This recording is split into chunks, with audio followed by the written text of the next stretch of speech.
Hey everyone, welcome back. It's Type of Sleep Lover, and today we're going to be taking a very close look at your photo submissions.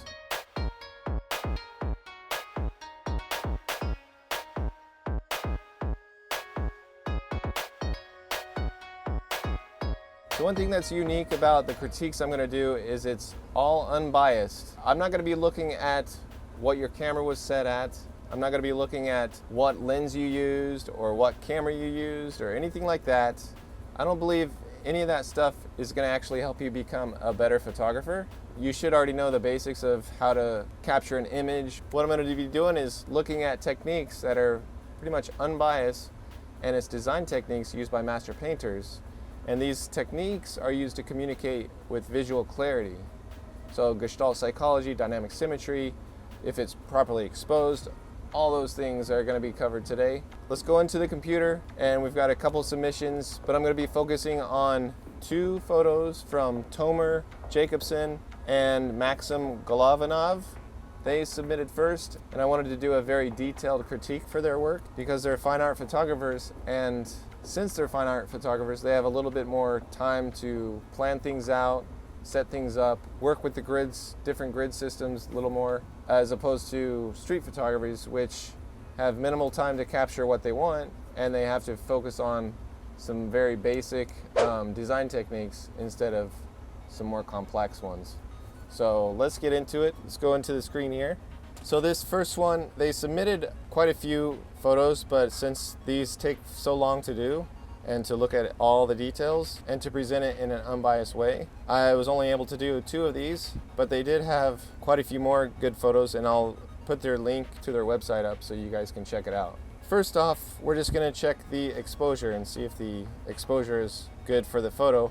And I noticed, at least on my computer, it's a little bit darker than normal, which is easy to fix. Usually a good way to test this is to push Command J. That's going to duplicate the layer. You can push Control J if you like on a PC.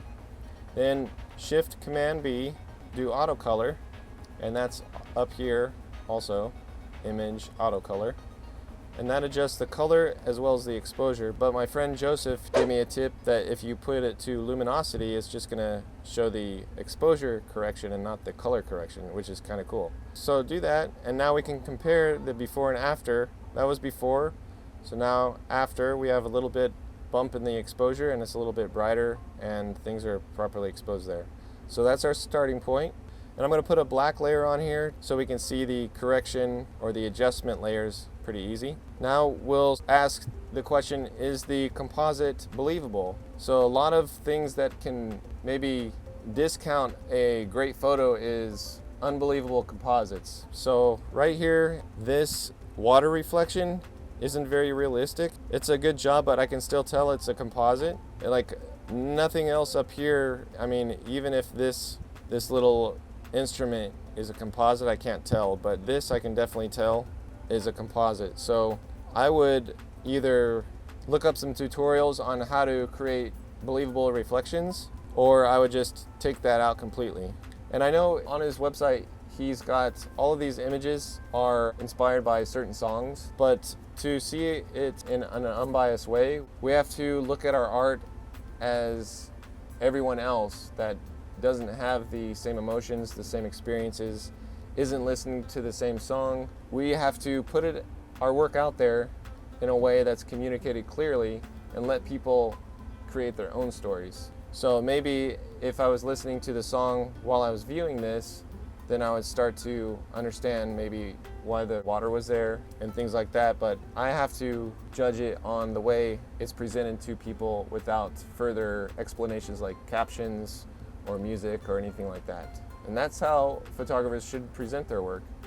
It's cool to create a concept like this that goes with music, but if people aren't viewing your photo with the music, which is probably, I would say, 50 to 90% of the time, because the image is floating around Facebook and things like that, you need to communicate it in a clear way that can work very well without music or additional captions or anything. So I would check out the reflection.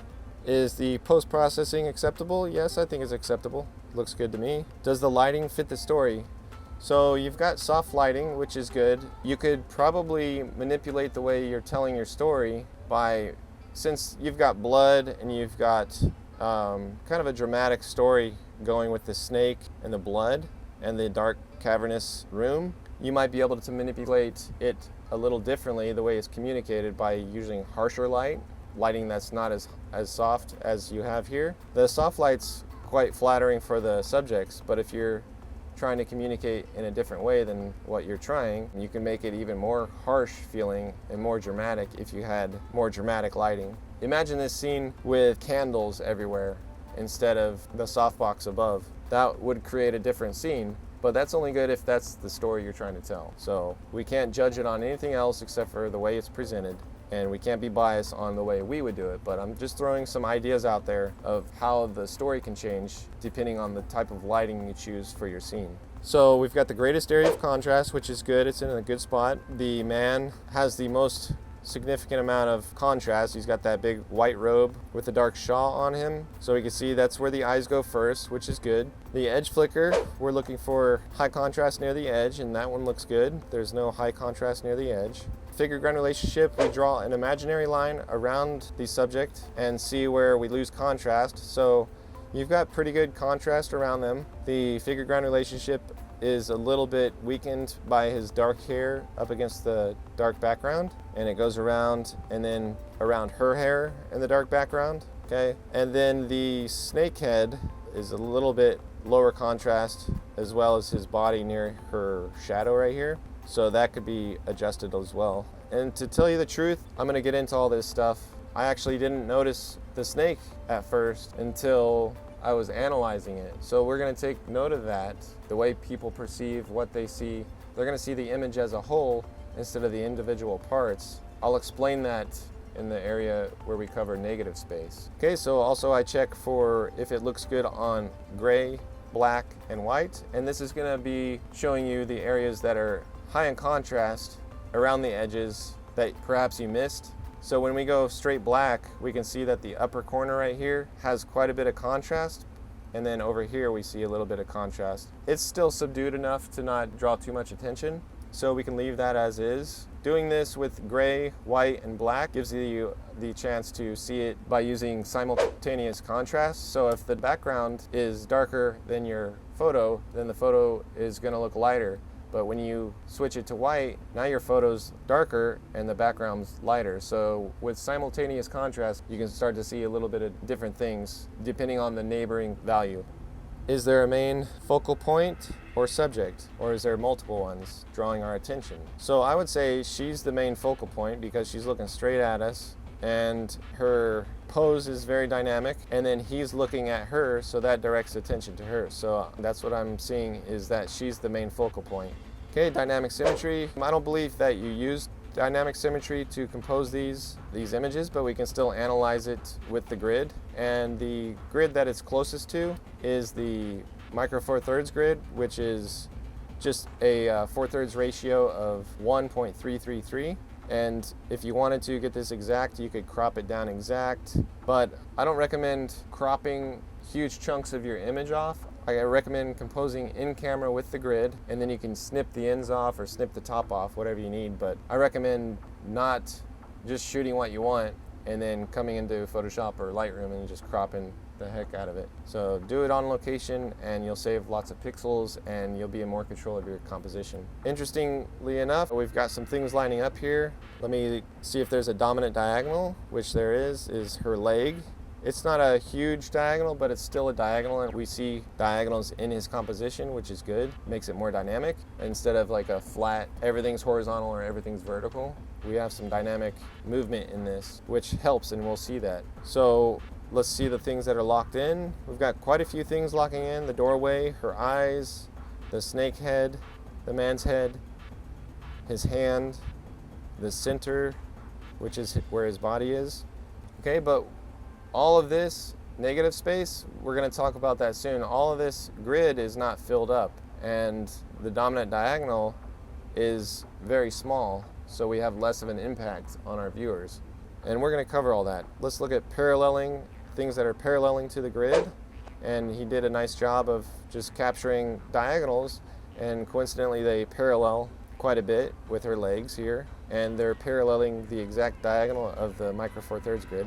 Do we have pointing devices? And pointing devices are like, I guess you consider them leading lines, but they're more advanced and they're not describing generic roadways or pathways or bridges that lead to the subject. It's more advanced and it's hidden linear movements that direct attention towards the viewer. So right here we could see a lot of different linear movements that direct attention towards our subject here, which is good. Okay, so magnetic momentum is a thing that I've kind of put a term on, where your greatest area of contrast, if it's in close proximity with the sinister diagonal, which is the diagonal that goes from top left to bottom right, that's the sinister diagonal.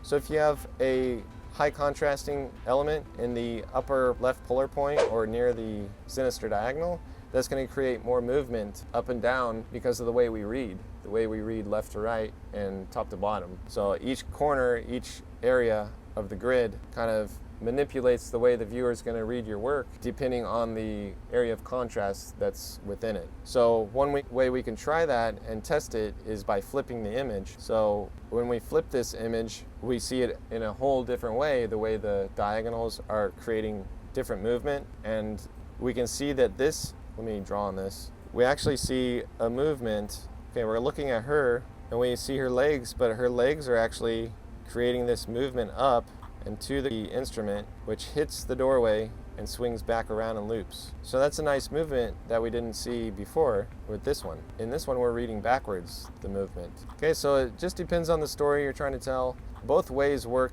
in my opinion. I like the movement that's created with this, and she's on the left. I think she's the main focal point, and then his gaze is reinforcing that. So we've got this movement with his gaze, and it just keeps circling around like that. So I like that with the movement there.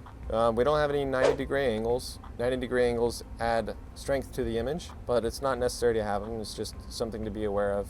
Like, you could pose her, if you wanted to make her a little bit stronger in the composition, you could have had one of her legs creating a 90-degree angle with her arm here, but I like the diagonals you created there.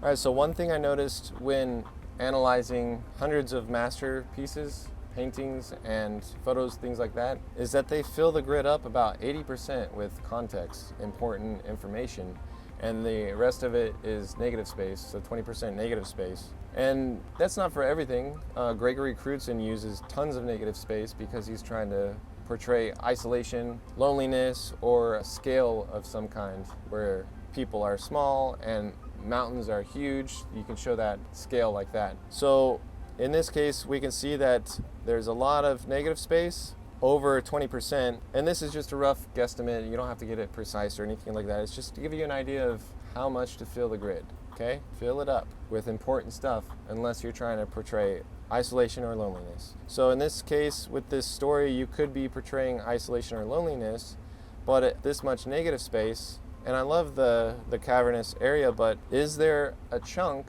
that can still tell the story and still describe the location, but fill the grid more? That's what our question is. So I think if we shot it on location with this framework, that we'd have less negative space, we'd be focusing more on the subjects, the man and the woman and the snake, and then we could still describe a little bit of the cavern. Because once we take this framing off, we start to see that the cavern or the room has higher priority than the people within it. And that could be good or that could be bad depending on the story you're trying to create. So that's just something to be aware of. So that's my grid suggestion. I would have maybe gotten a little closer to the subject and composed with a 1.5 grid, because when we look at it, we see that it's pretty much 80% filled up with important context, and then this is the negative space around it. That solidifies the story and what you're trying to tell the viewer, I think.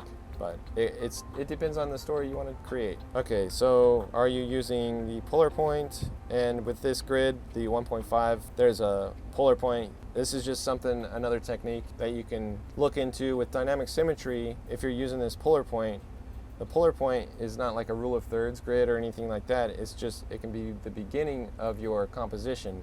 So it can start with the greatest area of contrast, a gaze down the sinister diagonal, a coincidence across. It could be a nice starting point, but it doesn't always have to start at this point. But if you look at dynamic symmetry grids, if they share the same diagonal, they share the same proportions. So let me draw on this. This area is a 1.5, this area, and then this area is a 1.5, this area, and then this area is a 1.5, because they're all sharing the same diagonal. So that's why I call it a polar point. These rectangles wrap around, and then this is a 1.5. Okay? So that's why I call it a polar point. So you can start your design there if you're starting out or you don't really know what to do, but you always have to pay attention to the background and implement figure-ground relationship, because this grid is no good if you're not paying attention to the image as a whole. This is a foundation for your composition, but it's not something that you should take for granted. It's going to help you promote unity, movement, and rhythm by coincidences, gamut, dominant diagonals. You can't ignore the background, especially figure-ground relationship, because if your message isn't visually clear, then the whole image is going to fall apart. So you have to pay attention to that. And you're doing a good job. I'm not saying you did a bad job. You're doing very well, and you're on your way to creating even more masterpieces. Okay, so the gamut, these are all diagonals derived from the basic armature. So I found them by lining up the diagonals of the micro four thirds grid and seeing if anything repeats throughout the composition. And we can see a little bit of repetition. This can have a stronger impact if you create the same diagonal within the background or the foreground or both subjects multiple times, like the master painters. And you'll start to get a rhythm across the image. And it's a hidden thing that impacts the viewer, the way they see your work. This is a pretty cool technique. Okay, so we look for pose gamut if there's a rhythm or repeating diagonals within the pose, and we can see that there's a couple diagonals there. So coincidences are edge-to-edge relationships that create movement and unity, and you've got a couple here.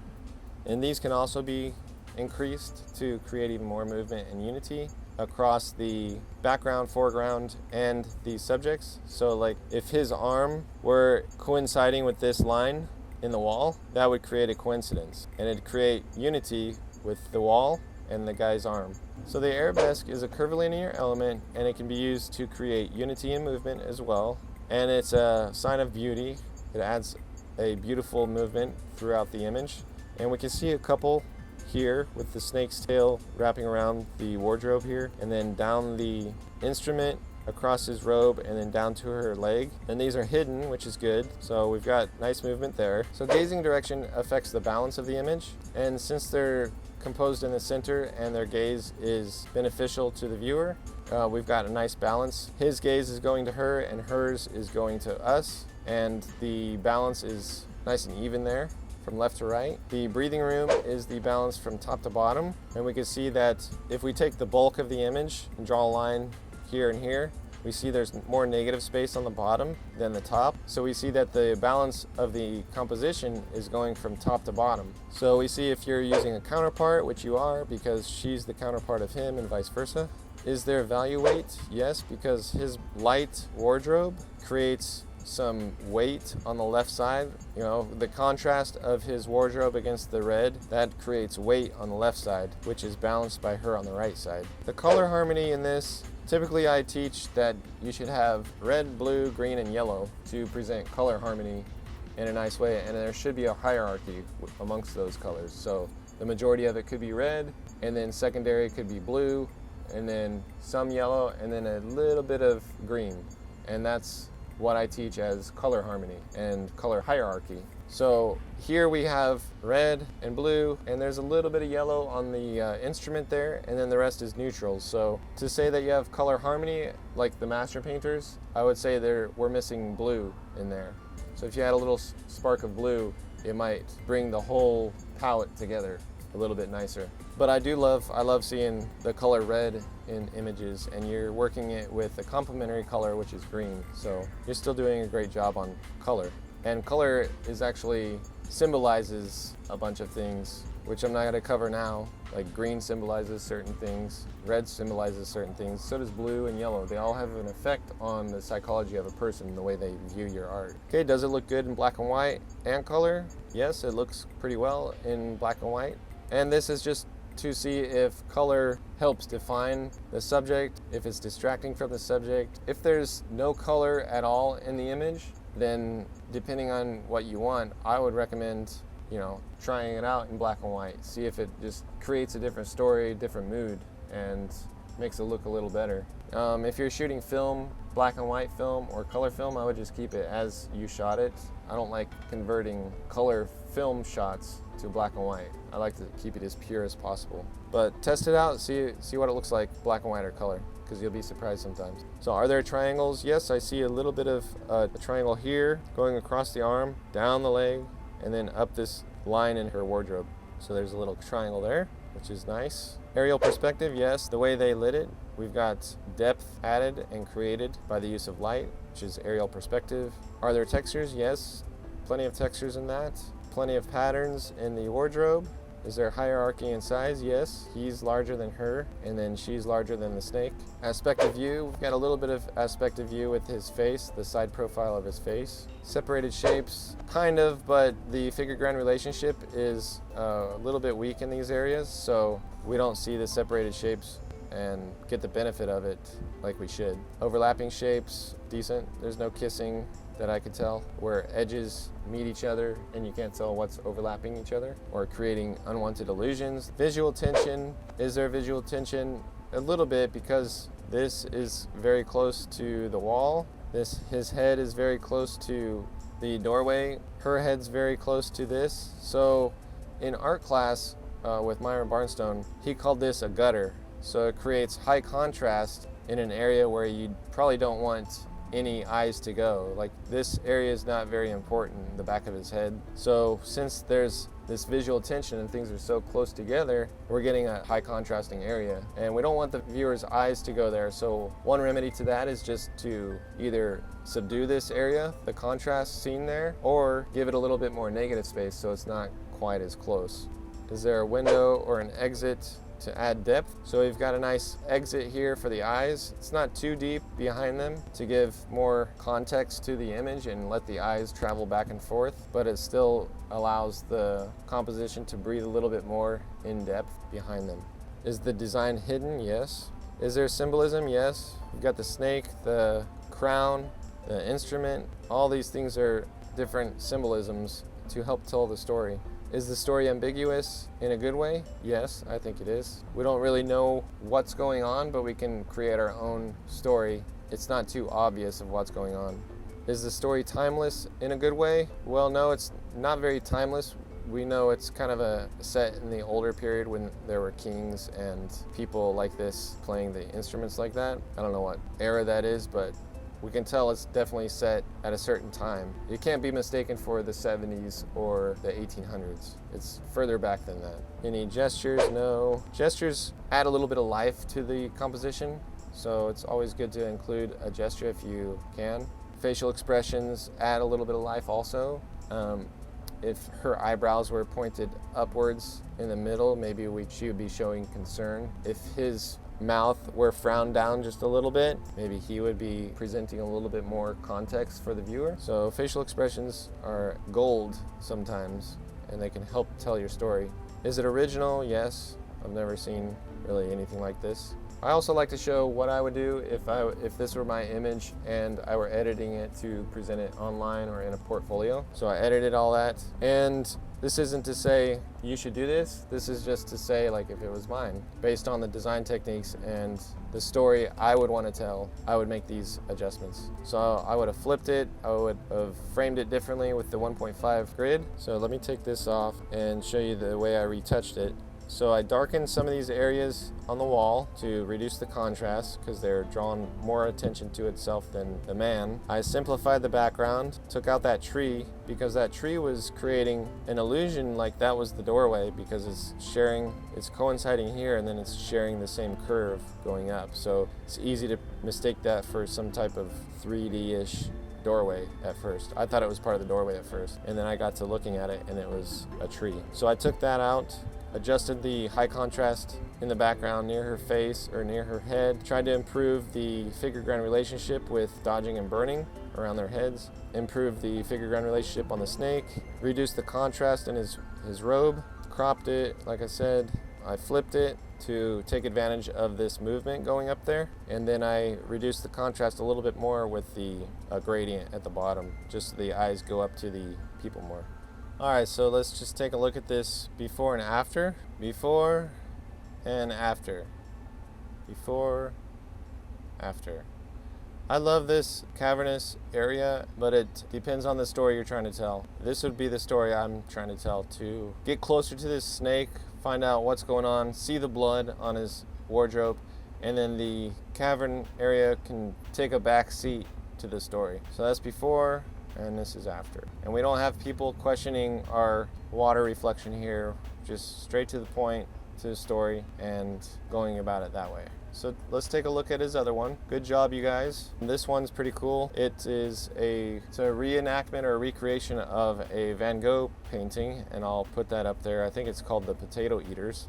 That's a Van Gogh painting, and this one seems to be inspired by it. I don't remember which song you guys chose to create this one, but people see and imagine stories differently depending on their whole life experiences, not just random songs or anything. So the way you guys see this image when listening to that song is going to be a lot different than how I see the image when listening to the song. But let's just look at the visual effects that are remaining for us, just like we do master paintings, and kind of see how it works and how visually clear it is. So we can run through these a little bit quicker because we covered all the techniques in the other photo. So let's just get into it. Is it properly exposed?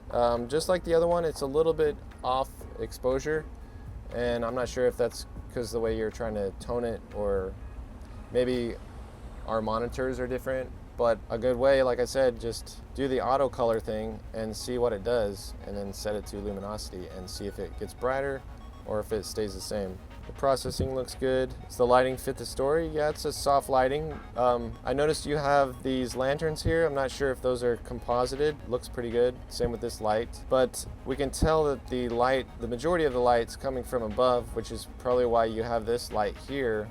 Maybe you could have had more lighting coming from here.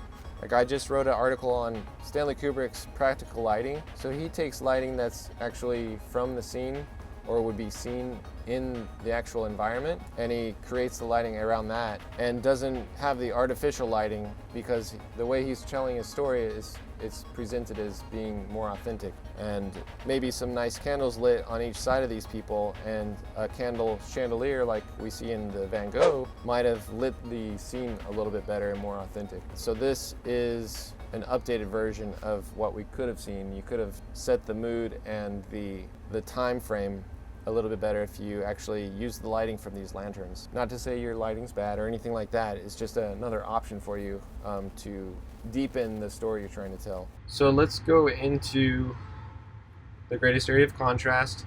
What I see is that this girl catches my attention more than this man asking for another cup of coffee. You titled it One More Cup of Coffee, which gives the viewer an impression of where they should look and what the story's about.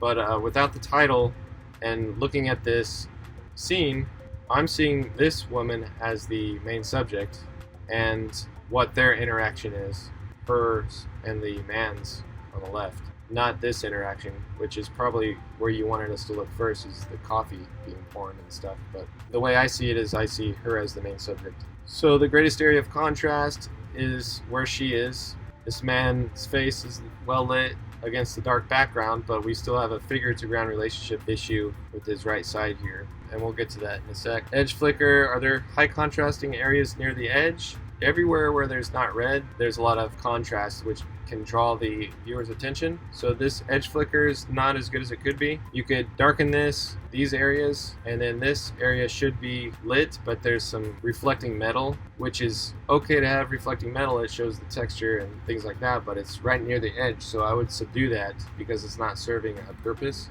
I would just clone in some darker colors or paintbrush some black, and then this reflection on the table here is right on the edge. You could just get rid of that and no one would miss it. So figure-ground relationship is kind of suffering on this man's face. If we draw a line around the guy's head, we see quite a few places reducing contrast, which makes it hard for the mind to see clearly what's going on. One thing, if you're trying to implement figure ground relationship and you don't have a lot of area to work with, you need to find the pocket. And I teach this. Sometimes you can fit the subject in a large area, which is a large pocket, but other times you have to squeeze them into a smaller pocket where there's sufficient contrast. And the area you should focus on the most is the head, and if you can't even get the head in good figure ground relationship, you have to work with the features and mainly the eyes. So you always got to look at the way the head is fitting into the background, and his head's fitting into the background, kind of slamming into the props that you have in the background, unfortunately.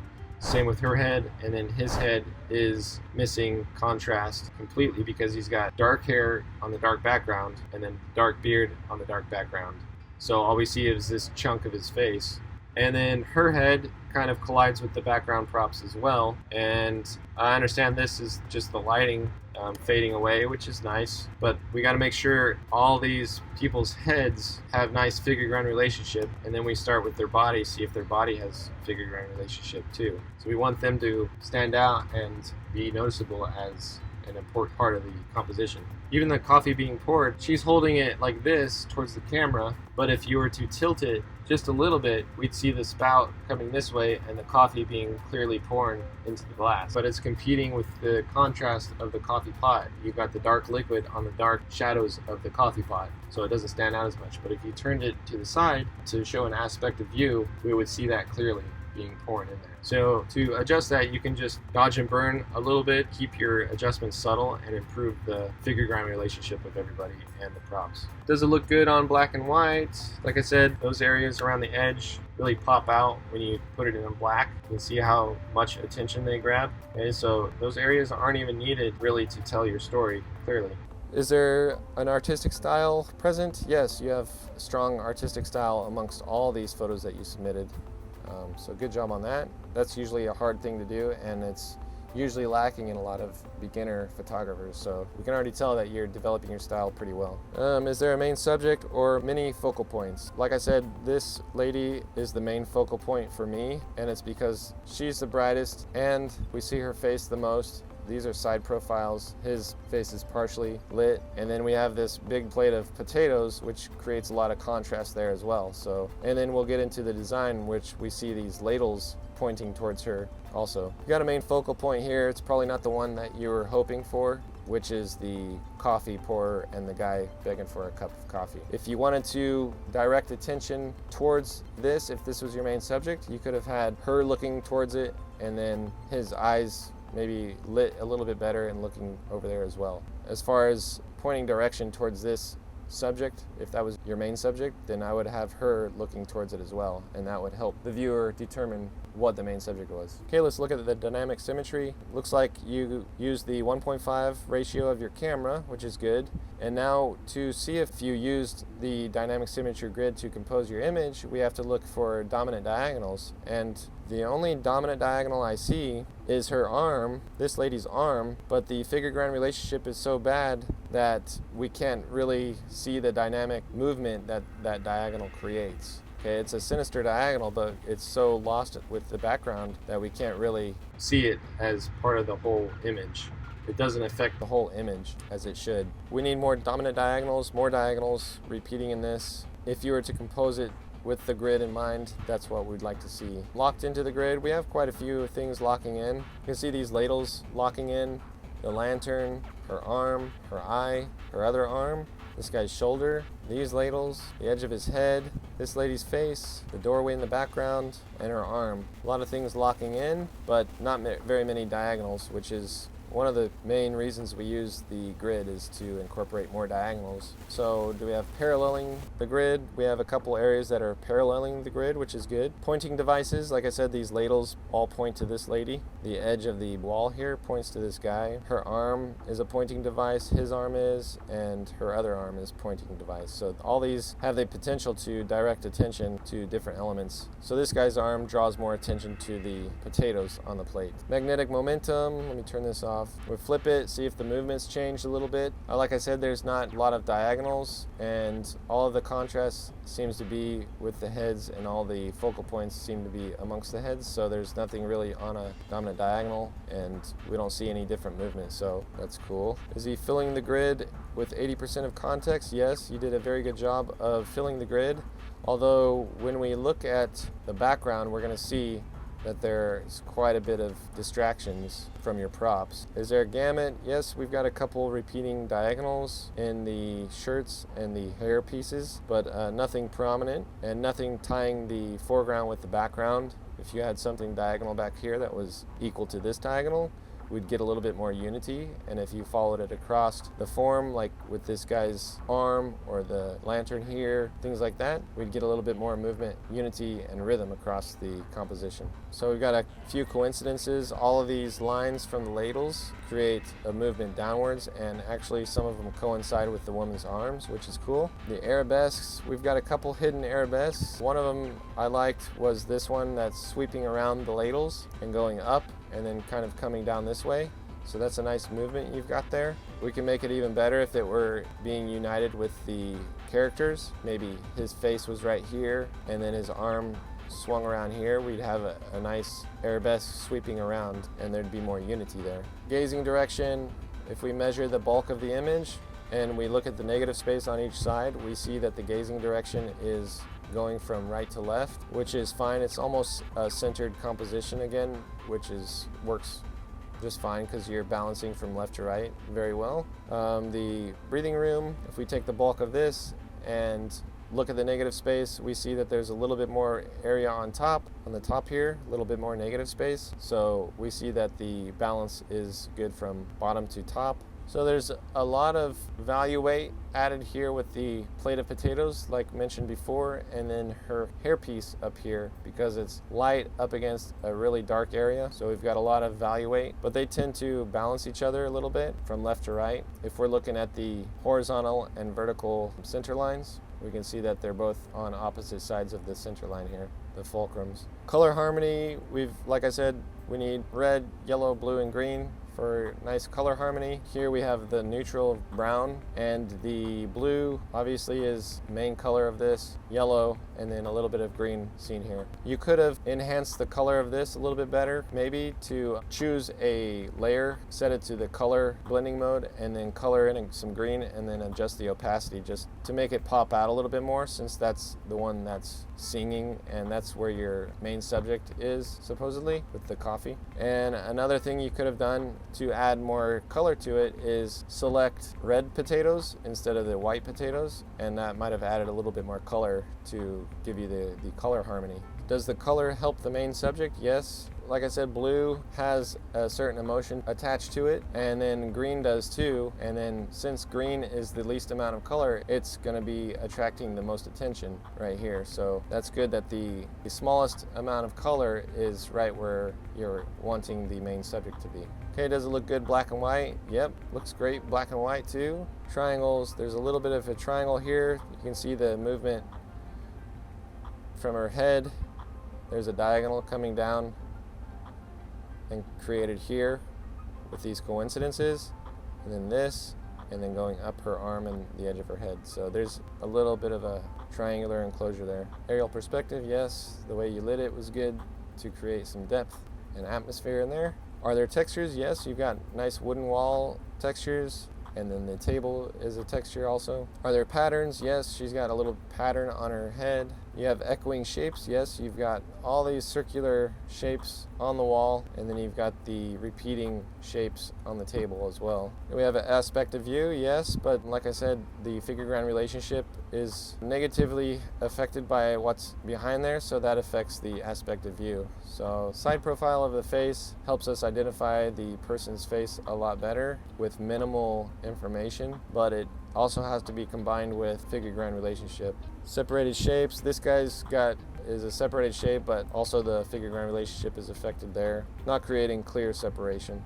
Overlapping shapes, got a couple things overlapping poorly. Unfortunately, if we look at the potatoes and her hand, it's almost kissing. We want to avoid kissing, which is where two edges meet and it's hard to determine what's going on. Sometimes it creates an illusion that's unwanted, and sometimes it doesn't allow us to determine what the foreground and background is, what's in front of the other. So we don't want to cause any visual confusion. We want to make sure everything's as clear as possible. And the way this guy's hat coincides with the light shape of this pot in the background, and then his face coincides with the background as well. All these things can be cleaned up to clarify the visual message. That's the unwanted intention. Also with the plate being placed kind of through the handle and then through the handle here, kind of just creates some shapes that draw a little bit of attention that's unwanted. Is there a window for an exit? Yes, you have a little bit of an exit to add depth here. What I mean by window for an exit is just, if you look at a lot of master paintings, you'll see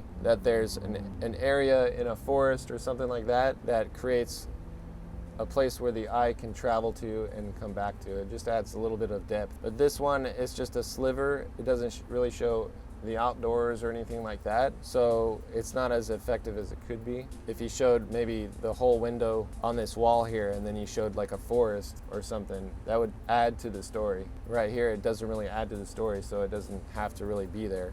Is the design hidden? Yes, most of your design techniques are hidden, which is good. Okay, so what would I do? I would simplify the background. So what I did was photoshopped all this stuff, the clutter, the props. The props were cool and the props were nice, but they really interfered with the main subject, and we have to give priority to the main subjects first and then add the props in afterwards. They have to fit in as a whole, as a team working together instead of like fighting for attention.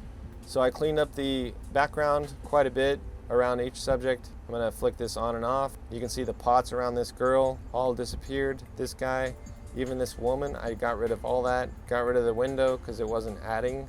I added a little bit more glow to the lanterns, cropped it in a little bit, got rid of the high contrast near the edge, and then subdued this area on the bottom here. And then I brightened some of their eyes, her eyes, his eyes, his eyes. I brightened those. If you look close, I'll turn it on and off. You can see how their eyes are getting a little bit brighter. Okay, and then this guy's head, you can see I try to dodge and burn and improve the figure-ground relationship. So look at his head and see how I use simultaneous contrast to darken this, lighten this, darken this, and just go around and not just like make everything around his head bright. I made it according to the areas on his head. So this area of his head is really light, so we want to darken this and lighten this. Over here is darker, so to make that work, we have to make this a little bit darker and this a little bit lighter, and that'll pop it out. I increased the green on this, like I said. I added a little bit more green to make that pop and draw the attention this way a little bit. I dodged and burned the cups so they would be separated a little bit more. You can see that. Subdued the bright whites of the plates and then added a little bit of red peeling on the potatoes to add a little bit more color. So all this is stuff I would do to tell the story in my head, but this might be like completely different than what you're trying to present to your viewers. So one other thing before I move on to another photo is that a lot of your photos had white in it, and like the white plates, the white wardrobe, all that stuff, and that's always gonna draw more light than maybe you want. So if you want to be able to control the greatest area of contrast, look where you're adding white, because that's gonna grab a lot of contrast and you may not want that. Like this area down here by the plate, that's grabbing contrast and you may not want that. So you may have to choose different color of plates, like a neutral tan plate or a different color to add to your color harmony. Just be aware of the light colors of your compositions, because that's what I saw in a lot of your photos, is that's grabbing a lot of attention and it may not be where you're wanting that attention. So just be aware of that. But anyway, nice, thanks for submitting that, and good job overall. Just make some minor tweaks, learn a bit more about design and figure-ground relationship, and use more of the grid, and try and implement color harmony, color hierarchy, and balance, and you'll be on your way. Okay, you're doing a very good job of lighting. You've got elaborate sets. You've got multiple characters, and I know all this designing stuff is tough at first. I find it frustrating to work by myself with lighting and multiple people.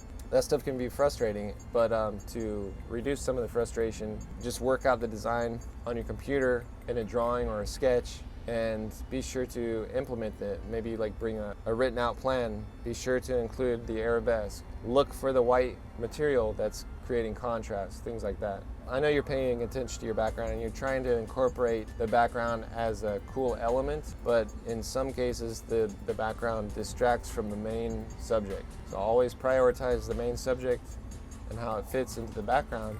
And if the background has a lot of like high contrasting areas, it's going to compete with the foreground subjects. So you just got to make sure you double check that stuff and work it out in your head and look for the greatest area of contrast and the figure-ground relationship and stuff. Make sure it all works together first before you go on set and capture, because you have some cool backgrounds, but some of them compete, unfortunately, with the foreground subject. So just pay attention to that and keep doing what you're doing, because you're doing good, and just keep educating yourself on the design techniques and you'll be fine.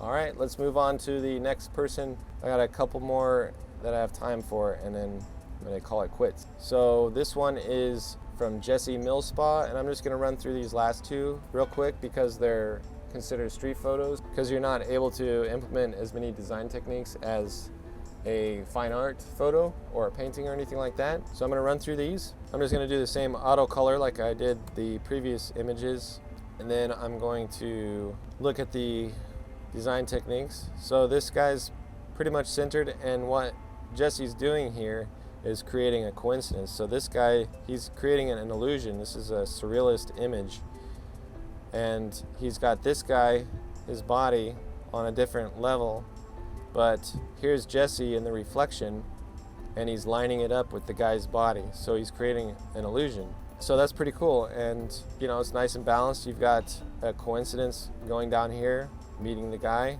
meeting your legs, all these repeating shapes, nice shapes here, subdued edges around the edges here, so there's not too much high contrast. There's an area here that's high contrast, so what I would do maybe is to subdue that a little bit and just draw in with some black, and then maybe up here subdue that a little bit and then reduce it to about 10%. Maybe you can add a little bit more down in this corner. So with street photos, I don't like to edit anything out or manipulate it in any way, but I will use traditional darkroom techniques, dodging and burning and things, to subdue some of the contrast. And what else might have made this a little bit better? You can't really adjust it now, but if you positioned yourself to be more in the center, so if you were moved, maybe standing here, if you walked to the right a little bit more, you could position that guy in the center, and that would help the balance a little bit more. So far, I mean, pretty cool image. You're incorporating coincidence, creating a surrealist image, creating balance. Got a coincidence there, right here. Run this up, and it's coinciding with that. So another thing I wanted to point out is if we're looking at the color, sometimes if images don't have that much color, then it's better just to convert them black and white, like I was talking about earlier. Unless it's film and you're shooting film, I wouldn't recommend converting color film to black and white. But in this case, you could convert this to black and white and maybe clarify the story a little bit more. Instead of like having minimal color that doesn't really help the image, you can convert it to black and white and increase that surreality. A lot of like images from Cartier-Bresson and Martin Franck, they had black and white images that were very surreal. So and then we can go in and double check the contrast here. We want our main contrast point right here, the greatest area of contrast right here. So we can manipulate that by increasing the brightness and contrast, pushing Command I or Control I to invert that, and then brushing in with a white brush to increase just that area and draw attention to where we want people to look first. And then we can look at the other contrast in the image and maybe reduce that. So reduce the contrast and then brush out the areas that we don't want reduced. If you look at some street photographers, you'll see these horrible vignettes around the edges that just suffocate the whole composition.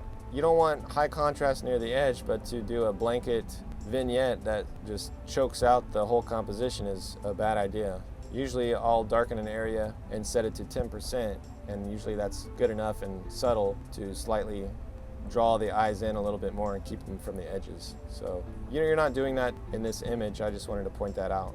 So let's move on to the next one. Cool image, good job, and thanks for submitting that one, Jesse. So this one by JC.Greenwood is a pretty cool story. It can be improved though. The main thing that's messing with the visual clarity is the figure-ground relationship. So if we draw an imaginary line around the subjects, we'll see that we're starting to lose contrast in the head, and we want to keep the head in great contrast. So what's happening is we have different lights and darks in each head, and then the background's capturing light and creating these dark and light shapes too. So it's creating some visual noise in the background where we need it subdued and calm to help us identify our subject. So this is good figure-ground relationship, all except for where the head is. Okay, so this is a mom reading to her child that's eating cookies, and then the mom has a Snow White shirt on, which is pretty funny. So it's a funny scene. Unfortunately, her head is not clearly defined, and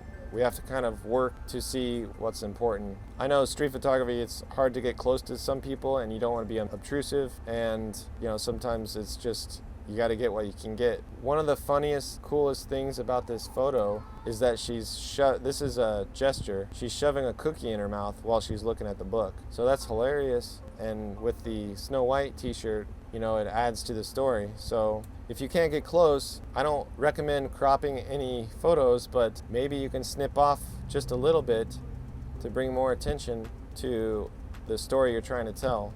Okay, because this piece in the corner, and then adjust it for the balance. And I would typically do that with a grid. So let me put a grid on there. We're gonna see if a slight crop would help bring attention. Like I said, don't crop, try to frame it in camera. I don't recommend cropping to fix an image, but if we can bring the viewer closer to our subject and tell the story in a clear way, like if we were printing this in a book, then we might wanna do that to have a more successful image, because you have to start with an awesome image. You have a pretty funny image, but cropping's not going to save a crappy image, but maybe it'll save this already pretty funny image. Okay, so I'm just trying to look at the diagonals that you have present in the image, and then looking at the balance from left to right. So now from here, I would go and subdue the edges for the edge flicker. So I darkened it, and then I'm going to lighten this up, just add contrast where we want to look. And then I'm going to go in, and you can do this a number of ways. I'm going to fill the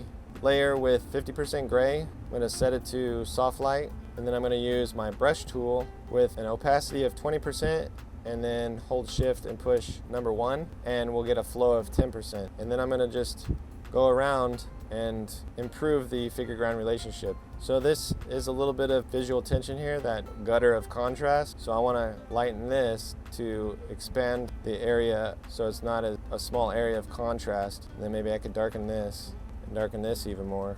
Lighten this, darken the leaf in the background, darken this, lighten this. This is real sloppy, but you get the point.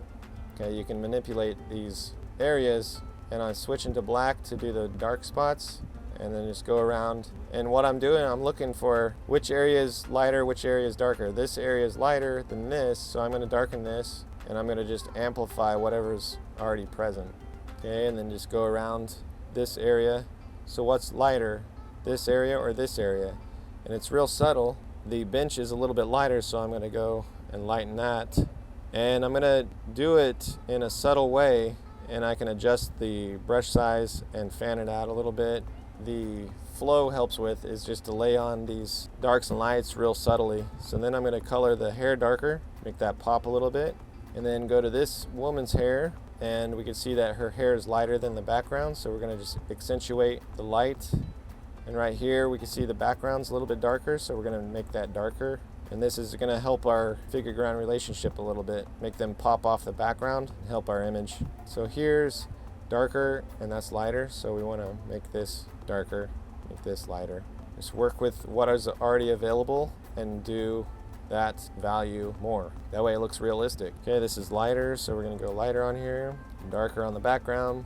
And we don't want like a big halo effect around her head, so if we start seeing a solid black line like this, we want to just expand it and then fan it out a little bit so it blends in better. So the technique is still hidden.